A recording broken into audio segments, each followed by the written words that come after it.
9D. Siap, siap, siap. 9D. Semangat, semangat, semangat. 9D.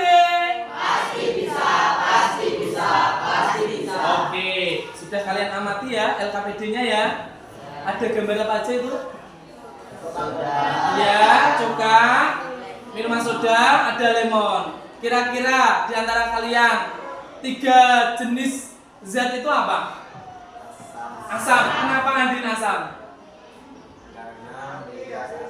Karena memiliki rasa yang asam. Nah, kita sekarang ya akan belajar tentang asam dan basa. Jadi kalian tahu perbedaan asam dan basa itu seperti apa?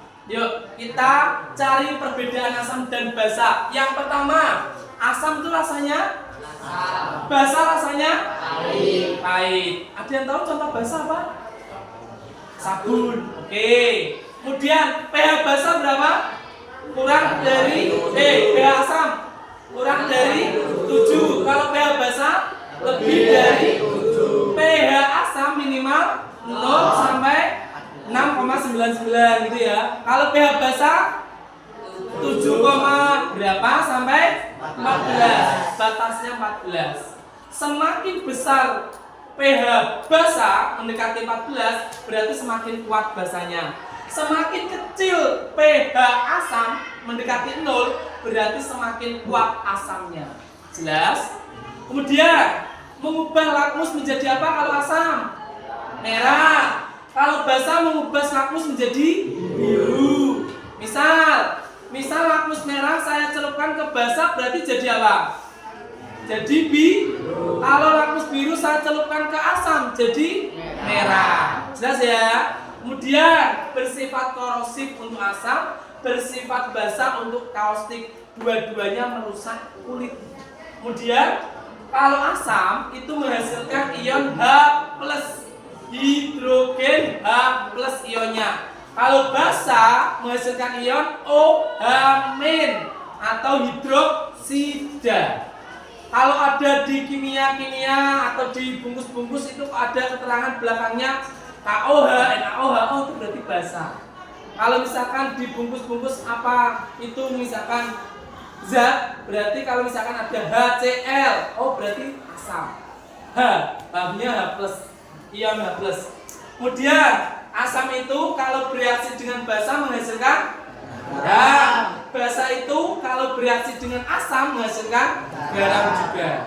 Jelas? Asam dan basa ketika direaksikan akan membentuk garam. Kemudian baik asam maupun basa sama-sama menghasilkan listrik. Jelas? Dari indikator tadi sudah kalian masukkan ya bahwa contoh-contoh asam apa saja nah? Asam askorbat itu vitamin C. Asam sitrat itu adanya di lemon, jeruk nipis. Asam malat adanya di apel. Kalau asam asetat, kalau asam folat bisa. Ingat nggak boleh kebalik ya. Antara asam folat sama asam sulfat nggak boleh. Kalau asam sulfat untuk apa? Untuk aki mobil. Kalau asam karbonat, contoh minuman bersoda apa saja? Coca-Cola, Sprite, Fanta. Biasanya dibikin gelegek, gitu. Iya nggak? Jelas? Paham? Contoh-contoh asam sudah jelas. Sekarang kamu juga sudah membedakan contoh-contoh basa. Tadi ada apa saja? NaOH. NaOH itu natrium hidroksida atau soda api untuk membuat sabun. KOH, kalium hidroksida untuk obat jaman. Biasanya dibuat apa nak? Salep, betul sekali. MgOH2, magnesium hidroksida untuk obat mah atau pencahar. Kemudian CaOH2, kalsium hidroksida untuk pasta gigi, biar gigi kamu putih, biar bisa apa? Kuat karena ada kalsiumnya. Kemudian NH4OH atau biasa digunakan untuk bahan pupuk, deterjen, bisa juga pembersih roda. Kemudian NaHCO3 ini untuk soda kue. Biasanya untuk itu loh Cak, pengembang, biar kuenya mengembang. Jelas ya? Kalian sudah kelompokkan contoh-contohnya, coba di aktivitas 5.6 ya, ini ada tentang uji larutan. Kalau 3 larutan ini dicelupkan dalam ya lakmus merah masukkan, lakmus biru masukkan, maka indikator ini warnanya apa? Ada yang bisa? Silakan, Andin. Semua sekalian ya, Andin ya.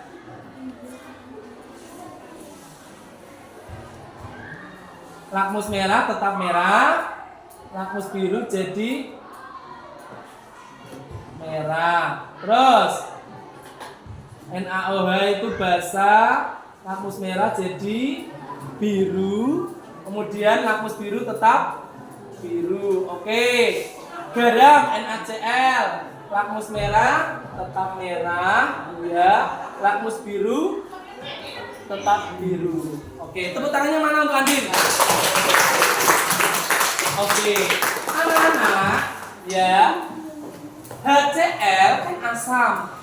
Kalau asam, lakmus merah dicelupkan maka tetap merah. Kalau lakmus biru dicelupkan akan menjadi merah karena indikator asam itu merah. Oke, berarti di sini ya nanti kamu buat kesimpulan. Indikator asam, lakmus gimana? Lakmus berwarna merah. Kolom yang kedua, kalau NaOH kan larutan basah, ya kan? Lakmusnya merah dicelupkan jadi apa ini? Biru. Lakmusnya biru dicelupkan tetap biru. Berarti indikator basah gimana, nak? Lakmus berwarna biru, berubah jadi biru. Sedangkan garam, ketika lakmus merah dicelupkan ke larutan garam tetap merah. Lakmus biru dicelupkan ke larutan biru tetap biru. Kalau indikator garam gimana? Indikator garam warna lakmus tetap sama. Oke. Jelas? Tepuk tangannya mana sih? Terima kasih ya. Anak-anak, berikutnya kita belajar apa ini? pH dan indikatornya. Nah, pH di sini rentangnya adalah dari 0 sampai 14. Di mana pH netralnya itu berapa, nak? 7. Pilihnya air bening. Nah, dari 7 semakin ke kiri, semakin mendekati 0, berarti pH asamnya bagaimana? Semakin kuat. Dari 7 semakin ke kanan atau semakin mendekati 14, pH basanya bagaimana? Semakin kuat juga. Dari rentang 0 sampai mendekati 7, ya. Ini milihnya asam lambung, berarti kuat asamnya. Kemudian lemon pH-nya 1, apel 2, tomat 3, kopi 4, susu 5, susu rasa ya seperti susu Indomilk seperti itu, pH-nya 6, kemudian air bening netral. Indikatornya sekarang untuk asam, indikator asam kuat itu merah pekat. Apa, nak? Merah pekat. Dari pH 1 sampai 4 itu merah terang, maksudnya gini. Dimulai dari sini, dari gelap, merahnya semakin terang, semakin terang, semakin terang.